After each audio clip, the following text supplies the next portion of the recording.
Assalamualaikum warahmatullahi wabarakatuh. Izin memperkenalkan diri. Nama saya Hania, NPM 1953034001 dari kelas Ganjil Universitas Lampung, Pendidikan Geografi. Di sini dalam mata kuliah Ekologi Geografi, saya akan membacakan buku yang berjudul Ekologi Lingkungan Kawasan Kars Indonesia, Menjaga Kelestarian Kawasan Kars Indonesia yang memiliki 5 bab. Di buku ini juga menjelaskan bagaimana metode yang baik untuk kawasan kars di Indonesia, dan buku ini saya dapatkan dari Google Play dan membukanya di PDF sesuai dengan yang sudah saya list di grup kelas. Langsung saja kita mulai di bab pertama. Bab yang pertama yang akan saya bahas adalah kondisi daerah tangkapan sungai bawah tanah Kars, Gunung Sewu, dan kemungkinan dampak lingkungannya terhadap sumber daya air karena aktivitas manusia. Di bab pertama ini mempunyai 4 subbab. Yang pertama adalah kondisi daerah tangkapan hujan SBT Beribin. Sistem SBT Beribin sebenarnya merupakan bagian dari sistem SBT terbesar di Kars Gunung Sewu, yaitu sistem SBT Beribin Baron. Secara khusus dilihat dari permukaan, daerah tangkapan hujan es Beribin pada bagian hulu sistem Beribin Baron merupakan bentang alam berfotografi Kars dengan ciri khusus berupa ribuan bukit-bukit, sisa proses pelarutan yang dikenal sebagai kawasan Kars Gunung Sewu.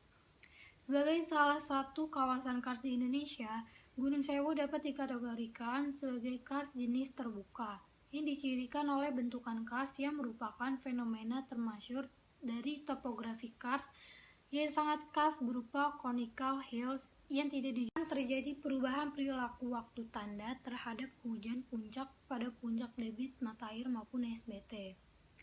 Seperti yang sudah dijelaskan Haryono, mengungkapkan bahwa Bukit Kars mendominasi topografi das Beribin, merupakan tandon air utama. Air yang terpampung di Bukit Kars dan zona epikars akan teratus perlahan-lahan melalui celah-celah fadose rekahan dan selanjutnya mengisi aliran bawah tanah yang terus berkembang menjadi sungai bawah tanah.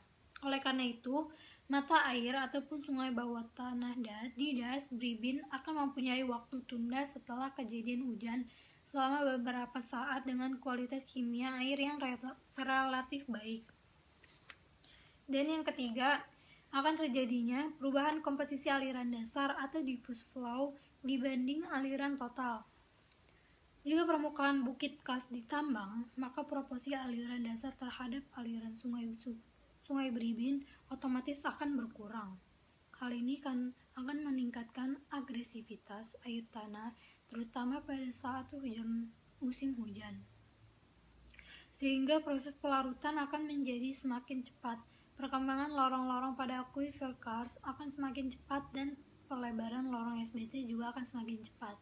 Akibatnya fungsi akuifer Kars sebagai penahanan air sebelum dilepaskan menuju SBT akan berkurang.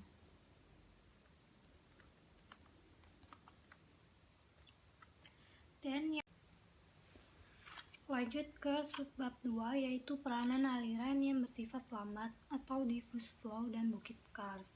Seperti yang dijelaskan oleh White, Ford, Williams, Smart, Hopes, dan juga Gillison, secara umum komponen aliran Kars dibedakan menjadi 2 tipe aliran, yaitu aliran conduit dan aliran diffuse.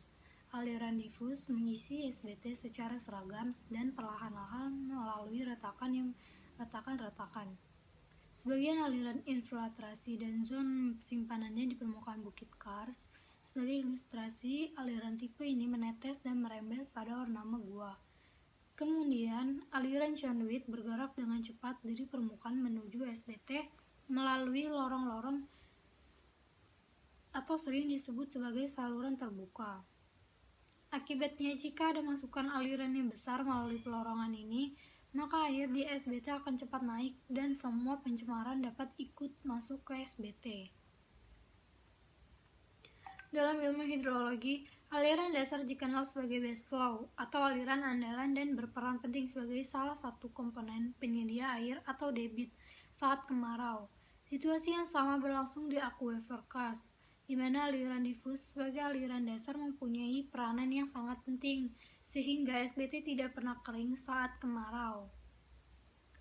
Sebagai contoh, pada puncak kemarau, yaitu pada bulan Agustus sampai September, di mana tidak ada hujan sama sekali dan sehingga SBT tidak pernah kering saat kemarau. Sebagai contoh, pada puncak kemarau, yaitu pada bulan Agustus sampai September, di mana tidak ada hujan sama sekali dan tidak ada masukan aliran dan permukaan yang mengimbuh SBT. Debit di SBT Beribin masih tinggi, yaitu semuanya ditumbuhi oleh aliran difus ini.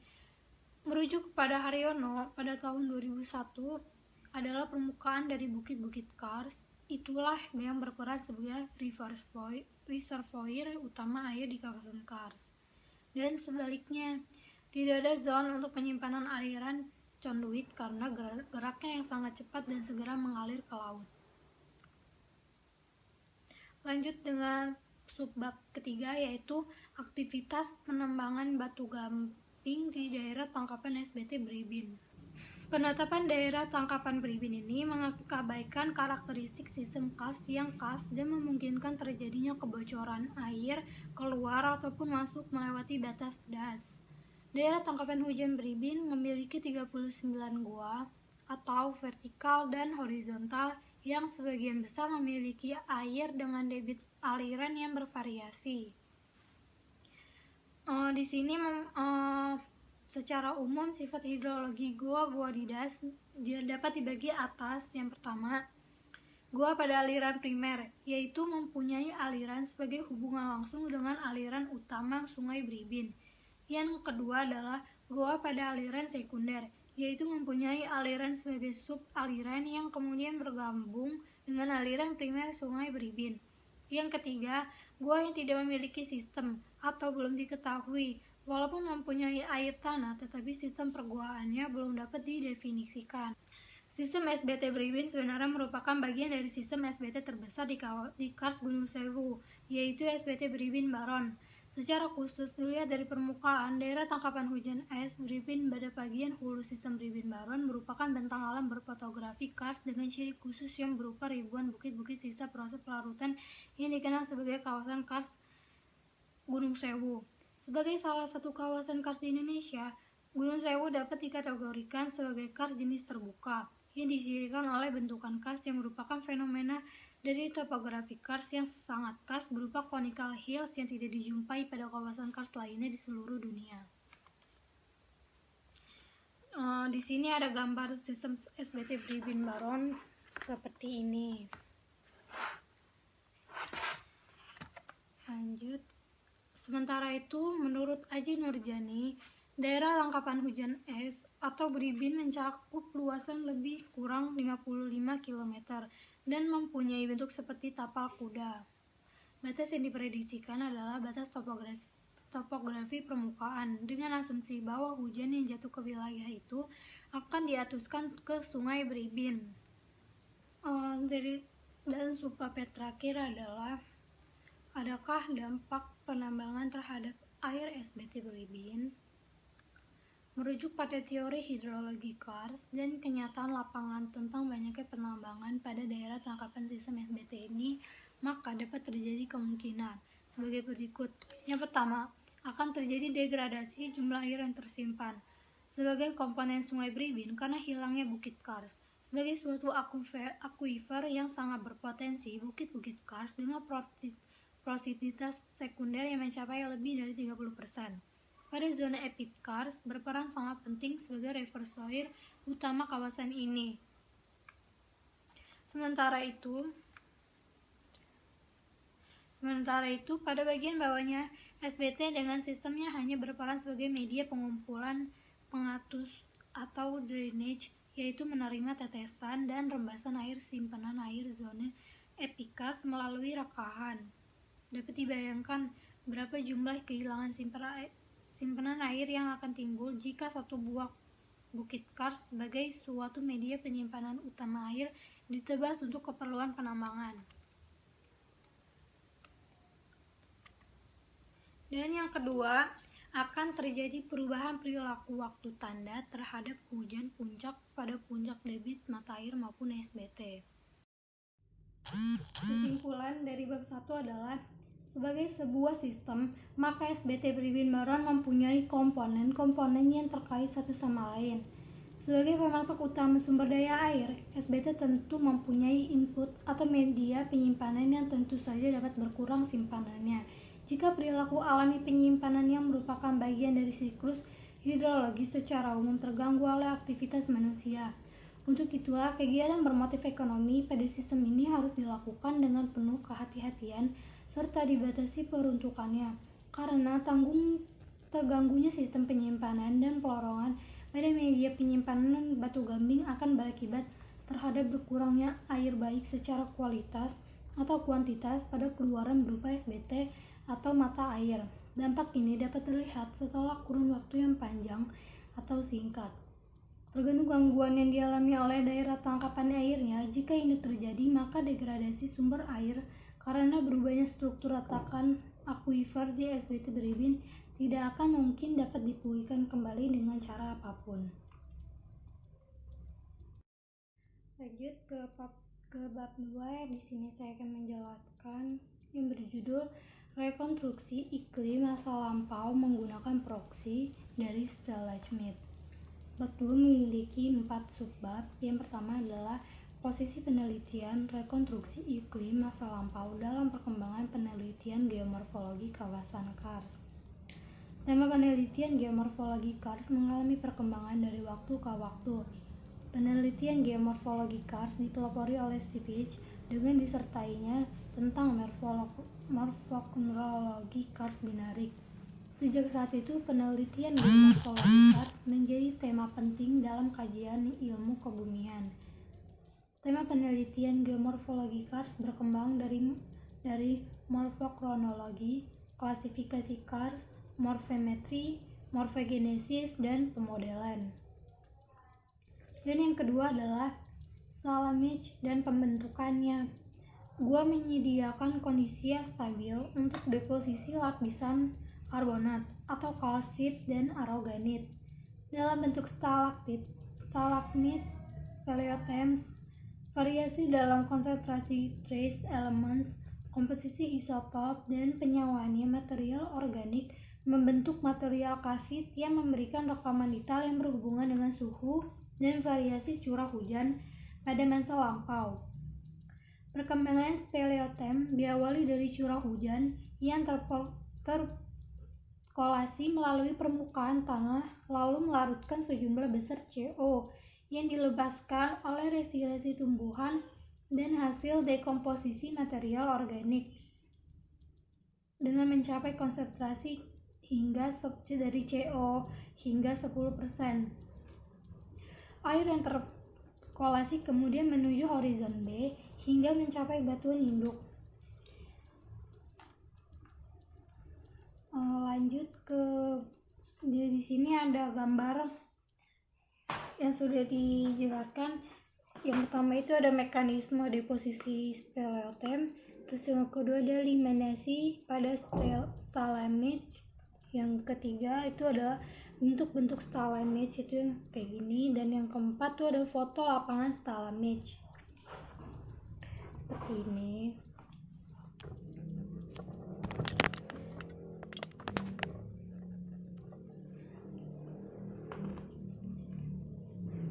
Karena air yang terpokolasi memasuki batuan induk hampir jenuh, air kemudian bergerak ke arah bawah sepanjang retakan menuju gua di bawahnya dan membawa karbonat terlarut dan beberapa substansi lain. Ketika air yang terpokolasi muncul pada atap-atap gua, air tersebut akan jatuh dari kesetimbangan dengan lingkungan gua. Bentukan stalagmite biasanya terdapat pada dinding dan lantai gua. Stalagmite secara umum disusun oleh lapisan paralel yang dibentuk secara bertahap dari bawah hingga lapisan atas dan dapat juga terbentuk dimulai dari dasar dinding gua. Ketebalan dari lapisan stalagmite dapat bervariasi karena variasi aliran air yang membentuknya. Lanjut ke subbab 3, itu ada proksi perubahan iklim dalam stalagmite. Gua memelihara dan mengawetkan catatan Slamage selama jangka waktu pengendapan. Berbagai unsur trace elements dan material organik bergabung dengan material karbonat sekunder menghasilkan rekaman dari kondisi lingkungan masa lalu di permukaan. Perubahan iklim ditangani oleh proses hidrologi dan geomorfologi kars dalam beberapa cara. Tangkapan tersebut menghasilkan tanda-tanda tertentu di lingkungan kars. Dalam kasus tersebut, gua-gua kars menyediakan lingkungan pengendapan mineral karbonat yang stabil. Sebagian hasil penelitian yang pernah dilakukan di Indonesia, salah satunya penelitian pernah dilakukan di Indonesia terkait dengan pemanfaatan proksi pada tahun 2019 yang dilakukan di Universitas Gadjah Mada di Fakultas Geografi. Penelitian ini dilakukan di Gua Beringin yang terletak di kawasan Kars Gunung Sewu di Kabupaten Gunung Kidul, Provinsi Daerah Istimewa Yogyakarta. Hasil penelitian menunjukkan bahwa layar 11.500 sampai 7.500 tahun yang lalu, kandungan proksi menurun drastis. Kondisi ini disebabkan karena 1. Kenaikan suhu di dalam gua selama mid-Holocene. 2. Kenaikan curah hujan. 3. Pengaruh mencairnya es yang menyebabkan bertambahnya proksi ke dalam lautan. Selain itu, penelitian ini mengungkapkan bahwa hasil analisis menunjukkan kandungan proksi meningkat drastis selama 7.500 sampai 2.100 tahun yang lalu. Kondisi tersebut terjadi karena pada masa tersebut terjadi penurunan curah hujan dan penurunan suhu di dalam gua. Kesimpulan dari bab 2 yaitu rekonstruksi iklim masa lampau memiliki tingkat urgensi yang tinggi, tidak hanya untuk kajian tentang iklim, tetapi akan memberikan sumbangan bagi bidang keilmuan yang lain. Rekonstruksi iklim masa lampau akan memberikan sumbangan pada ilmu-ilmu yang lain seperti biologi, geologi, geomorfologi, dan sebagainya. Namun demikian, kajian tentang ini di Indonesia masih terkendala teknologi dan pembiayaan, sehingga perkembangannya dengan waktu dekat kemungkinan akan tetap lambat. Oleh karena itu, diperlakukan perhatian yang lebih dari pemerintah serta kemampuan para peneliti untuk dapat menjalin kerjasama baik dalam negeri atau luar negeri agar riset-riset tentang rekonstruksi iklim ini dapat berkembang dengan cepat dan memberikan sumbangsi yang nyata bagi pembangunan negara dan kemaslahatan kehidupan manusia di masa mendatang. Lanjut ke bab 3 di sini berjudul variabilitas harian bikarbonat yang terlarung dalam air pada mata air Kars di Kecamatan Ponjong, Kabupaten Gunung Kidul. Yang pertama adalah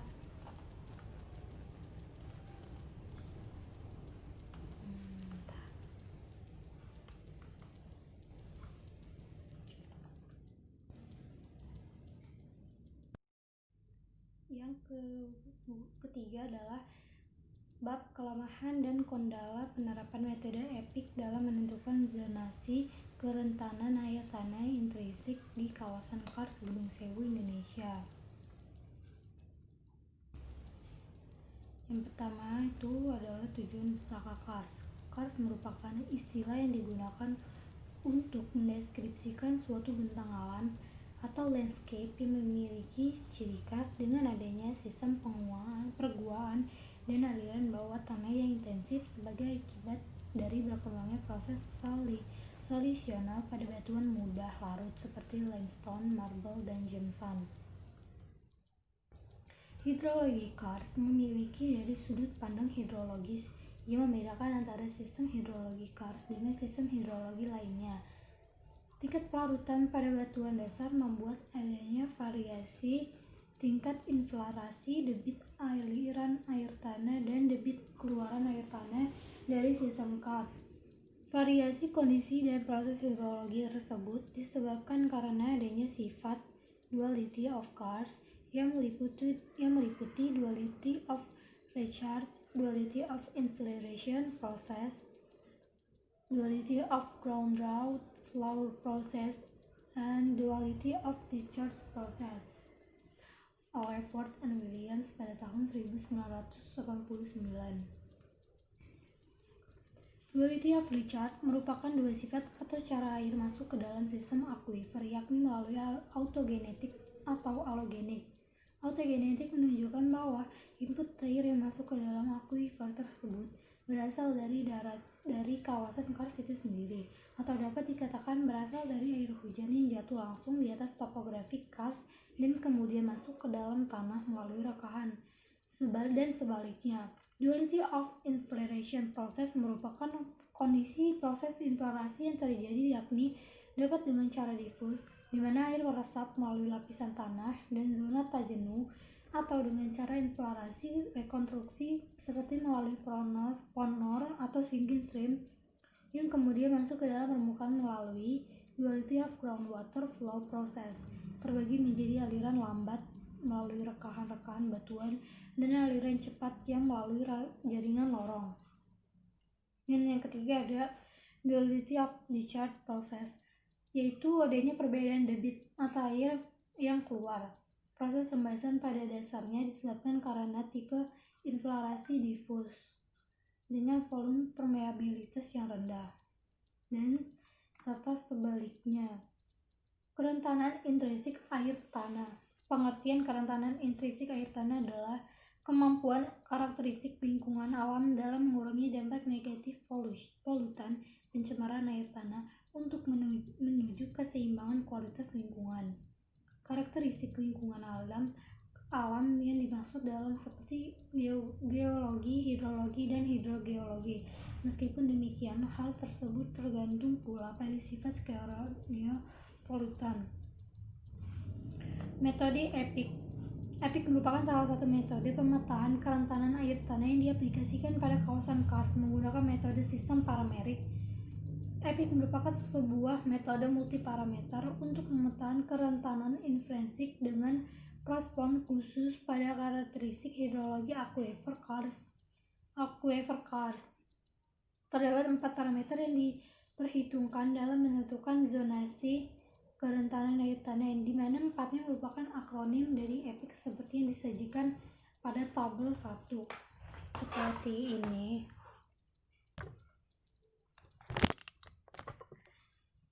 Parameter EPIC keterangannya yaitu bentukan permukaan dan subpermukaan topografi kars.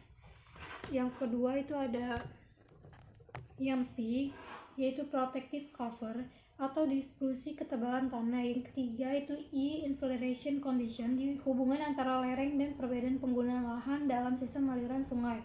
Yang keempat itu ada K, yaitu karst network atau derajat atau tingkat perkembangan jaringan karst.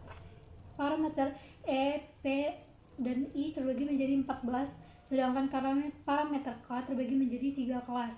Setiap parameter tersebut memiliki skor dan bobot yang berbeda dengan perhitungan seperti ini.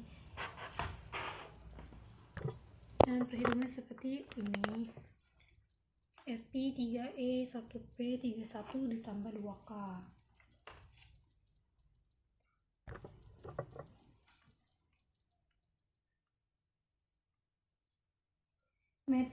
Metode penelitian, yaitu terus lanjut ke metode penelitian. Metode analisis yang digunakan dalam penelitian ini adalah deskriptif kualitatif yang menjelaskan mengenai kelemahan dan kendala penerapan metode EPIC di kawasan kars Gunung Sewu. Hasil dan pembahasan. Di sini kan menggunakan metode EPIC ya. Nah, EPIC merupakan metode yang tergolong mudah dan tidak rumit dalam penerapannya. Menentukan zonasi kerentanan air tanah intrinsik di kawasan kars. Metode EPIC telah banyak digunakan oleh para peneliti di berbagai belahan dunia. Meskipun demikian, metode ini masih jarang diterapkan di kawasan kars Indonesia. Namun, ketika metode ini dicoba diterapkan oleh peneliti untuk menentukan kerentanan intrinsik air tanah di daerah imbuhan mata air, beton kawasan kars Gunung Sewu Indonesia masih memiliki kelemahan dan mengalami kendala secara teknis. Kendala pertama adalah ketika peneliti mencoba untuk memetakan parameter E atau EPIC kars.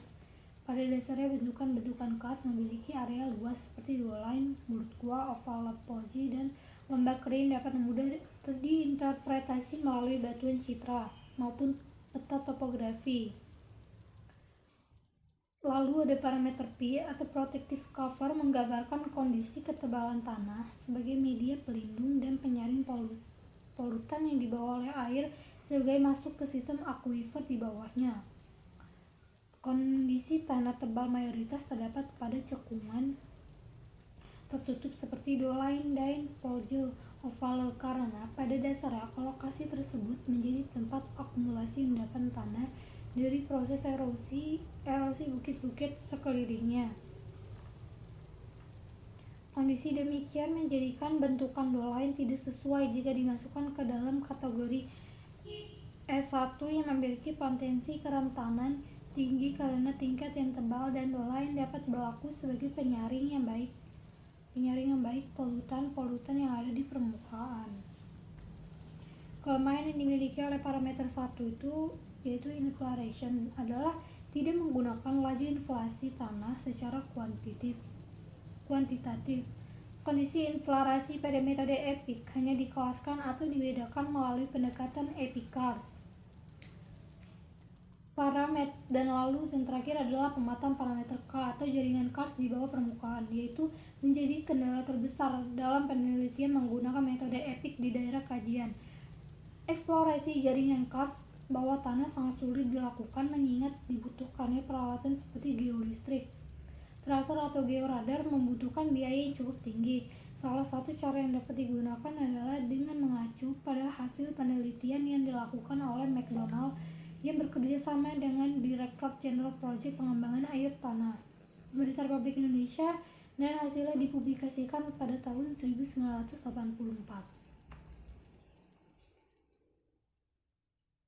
Rothbard dan Goldstein pada tahun 2008 menyatakan bahwa kelemahan yang dimiliki metode EPIC adalah metode tersebut masih tergolong memberikan informasi yang samar dalam hal variasi temporal proses hidrologinya.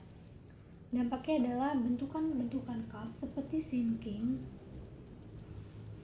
ponar, dan daerah tangkapan lainnya yang bersifat permanen maupun tidak permanen masuk dalam klasifikasi kerentanan tinggi atau sangat tinggi. Meskipun demikian, tidak ada panduan yang jelas bagaimana seharusnya mengklasifikasikan ponor dan sinking stream yang aktif hanya sekali waktu saja. Padahal, menurut Rothbard dan Goldstein, variasi waktu temporal hidrologi tersebut dapat mengurangi tingkat kerentanan di daerah tersebut. Kesimpulan dari bab 3 ini adalah metode EPIC pada dasarnya dapat diterapkan untuk menentukan kerentanan intrinsik air tanah pada kawasan kars Gunung Sewu Indonesia. Meskipun demikian, kendala yang muncul dalam penerapannya adalah membutuhkan peralatan dan biaya besar untuk mendapatkan data yang lengkap. Khususnya untuk data parameter K atau Kars Network, kendala dalam pemetaan juga kerap muncul ketika bentukan kars yang memiliki luas area sangat kecil seperti ponor menjadi diabaikan karena hanya berbentuk titik. Kendala dari metode EPIC ini lebih pada petunjuk dasar pengklasifikasian yang kurang rinci dari setiap parameter untuk karakteristik tanah dan kondisi fisik daerah yang masuk dalam range of catchment. Metode EPIC juga tidak memperhitungkan variasi temporal hidrologi secara rinci dan mengandung unsur subjektivitas dalam penentuan sifat aliran, recharge, dan permanen dan non-permanen. Kelemahan dari hasil pemetaan kerentanan intrinsik air tanah di daerah imbuhan mata air beton adalah belum dilakukannya uji validasi karena masih terkendala alat dan biaya. Lanjut ke bab 4, yaitu kajian genesis dan dinamika wilayah pesisir kawasan kars Pulau Sempu, Kabupaten Malang, Provinsi Jawa Timur. Tipologi pesisir adalah pembagian tipe pesisir berdasarkan genese pembentukan pesisir dan proses berlangsungnya di dalamnya. Topologi pesisir menjadi dua, yaitu tipologi primer dan sekunder. Tipologi pesisir primer adalah tipologi pesisir yang morfologinya lebih terbentuk oleh proses terestrial atau seperti erosi vulkanisme, deposisi, dan diatropisme ketimbang proses marin dan organisme. Sedangkan tipologi pesisir sekunder adalah tipologi pesisir yang morfologinya lebih terbentuk karena aktivitas organisme dan proses marin. Tipologi pesisir menunjukkan genesis dan dinamika proses yang terjadi pada suatu wilayah pesisir. Setiap tipologi pesisir memiliki karakteristik proses pembentukan dan dinamika pesisirnya masing-masing. Metode penelitian terdiri atas langkah-langkah dalam pengumpulan data, pengelolaan data, dan analisis data untuk memecahkan permasalahan yang diangkat dalam penelitian. Penelitian dilakukan di wilayah pesisir Pulau Sempu, Desa Sunambiru, Kecamatan Sumber Manjing Wetan, Kabupaten Malang, Jawa Timur. Alat dan bahan yang digunakan adalah peta RBI lembar Sidoarjo skala 1000/25.000, 1/25.000, ArcGIS, dan Global Mapper 10 sebagai perangkat lunak pembuatan peta. Hasil dan pembahasan. Tipologi pesisir Pulau Sempu memiliki beberapa macam tipologi, yaitu tipe wave erosion coast, land erosion coast, structurally shaped coast, and subaerial deposition coast. Penulis membagi wilayah pesisir Pulau Sempu menjadi 4 bagian, yaitu pesisir utara, bagian timur, dan selatan. Pesisir utara Pulau Sempu memiliki beberapa tipologi pesisir, namun yang paling mendominasi adalah tipe wave erosion coast yang dibutuhkan dengan adanya cekungan dan jatuhan berdamping pada bagian bawah tebing pesisir bagian utara pulau. Selain itu juga terdapat tipe land erosion coast, yaitu tipe pesisir yang terbentuk karena adanya erosi pada lahan bawah di daratan. Pesisir bagian timur Pulau Sempu memiliki tipologi pesisir squarely shaped coast dan wave erosion coast. Pesisir bagian timur terdiri dari atas tebing pantai yang tegak atau cliff, yang proses pengangkatan kerak bumi dan adanya pengaruh angin maupun gelombang dari laut. Pesisir selatan Pulau Sempu memiliki tipologi pesisir squarely shaped coast, land erosion coast, dan wave erosion coast. Bagian pesisir selatan Pulau Sempu terkenal adalah Segara Anakan. Segara Anakan adalah sebuah bentukan laguna yang terjebak di daratan. Segara Anakan memiliki tipologi pesisir squarely shaped coast. Pantai lain yang berada di selatan pulau adalah Pasir Panjang dan Baru-Baru. Pantai ini memiliki tipologi land erosion coast dan wave erosion coast. Buktinya adalah adanya mushroom rock atau batu berbentuk jamur di pantai Baru-Baru. Lalu pesisir barat didominasi oleh land erosion coast dan wave erosion coast. Hampir sebagian besar pantai di pesisir barat memiliki bentuk dan tipologi yang sama. Tipologi squarely shaped coast juga ditemui di pesisir barat pulau dengan adanya sea cave dan cliff pada dinding teluk keras. Dinamika yang bekerja pada pesisir barat Pulau Sempu adalah dinamika ombak dan erosi lahan pada bukit-bukit di pinggiran pantai.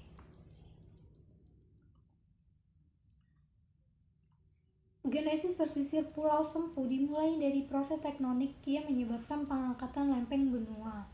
Proses pengangkatan ini menyebabkan zona terumbu karang terangkat ke permukaan dan membentuk lapisan batu gamping yang merupakan material pembentuk Pulau Sempu. Jejak proses tektonik ini ditunjukkan oleh tipologi squarely shaped coast pada pesisir timur dan selatan pulau. Kesimpulan dari bab 4 ialah berdasarkan hasil kajian telah dilakukan, maka dapat disimpulkan beberapa. Yang pertama itu ada tipologi pesisir Pulau Sempu terdiri atas wave erosion coast, land erosion coast, squarely shaped coast, dan subaerial deposition coast. Yang kedua, genesis pesisir Pulau Sempu diawali oleh proses pengangkatan yang meninggalkan jejak cliff. Lalu terjadinya proses olahan dan abrasi oleh ombak yang meninggalkan jejak berupa rockfall dan starch. Genesis mangrove berasal dari substrat lumpur oleh erosi pembukitan.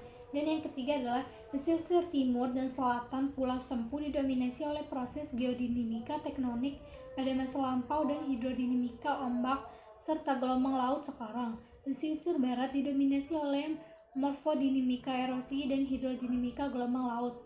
Pesisir utara bekerja morfodinamika erosi dan sedimentasi. Lanjut ke bab 5, yaitu ada peranan modal sosial. atau sosial kapital dalam pemenuhan kebutuhan air domestik di kawasan Kars Gunung Sewu. Yang pertama adalah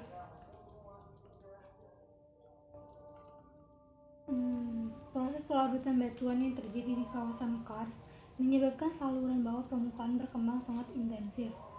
Perkembangan di akos-akos serta lorong-lorong pelarutan yang menghubungkan bagian permukaan dan bawah permukaan kawasan Kars menyebabkan kondisi kering di permukaan dan banyaknya air di bagian bawah permukaan. Interaksi antara manusia dan lingkungan akan menimbulkan suatu budaya yang unik sebagai suatu cerminan hubungan interaksi antara keduanya, yaitu manusia yang hidup di kawasan rawan bencana secara naluriah akan memiliki suatu budaya untuk beradaptasi dan bertahan hidup dengan kearifan lokal tertentu. Salah satu pola adaptasi dan strategi dalam pemenuhan kebutuhan air dalam masyarakat salah satunya akan tercermin dalam bentuk modal sosial yang ada di masyarakat. Model sosial yang hidup di masyarakat oleh Wolcott pada tahun 1998 dibagi menjadi 3, yaitu sosial capital bonding, yaitu model sosial terikat, kedua sosial capital bridging, yaitu model sosial menjembatani, dan yang ketiga adalah sosial capital linking, model sosial menghubungkan. Sosial capital bonding biasanya dapat ditunjukkan melalui nilai, kultur, persepsi, dan tradisi atau adat-adat istiadat yang hidup di masyarakat.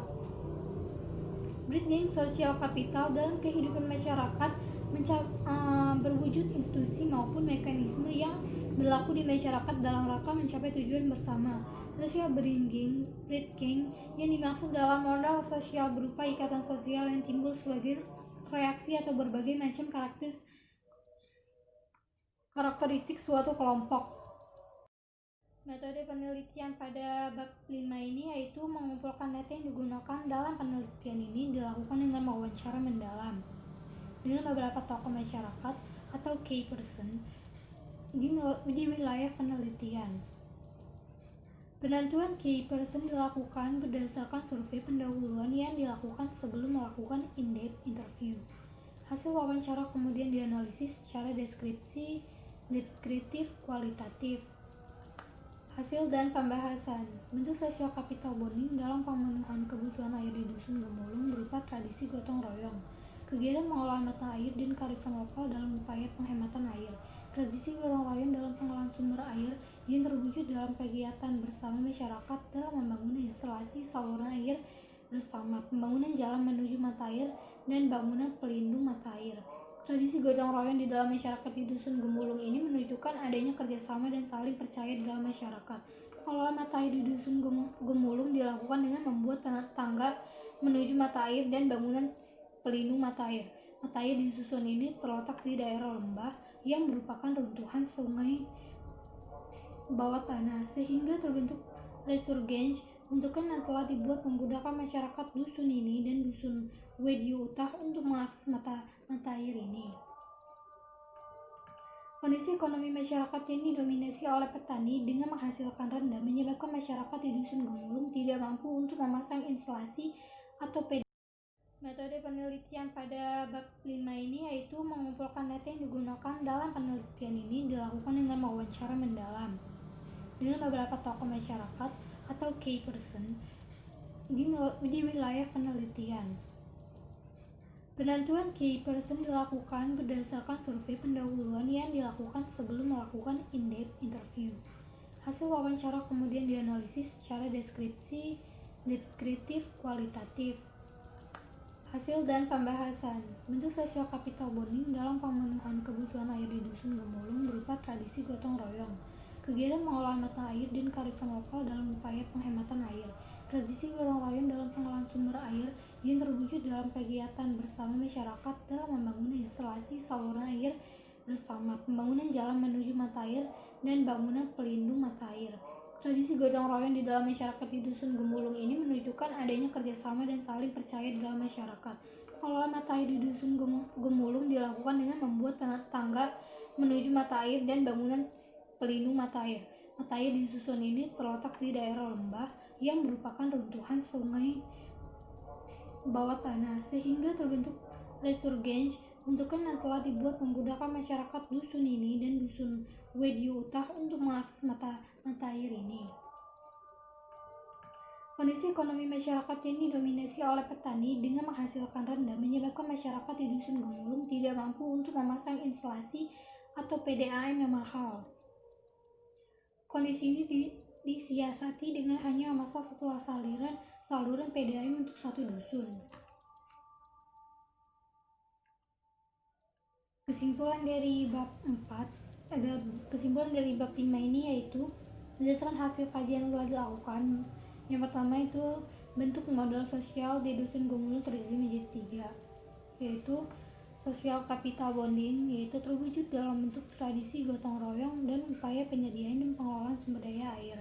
Yang kedua itu the breeding social capital, yaitu terwujud dalam bentuk lembaga yang bertugas untuk mengelola instalasi air di dusun Gemulung.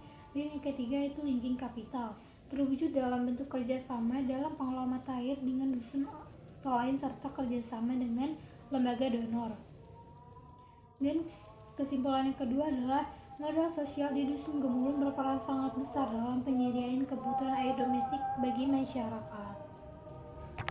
Sekian itulah hasil dari buku yang sudah saya baca yang berjudul Ekologi Lingkungan Kawasan Kars Indonesia, Menjaga Asal Kelestarian Kawasan Kars Indonesia, yang terdiri dari 5 bab. Sekian dari pembahasan saya. Wassalamualaikum warahmatullahi wabarakatuh.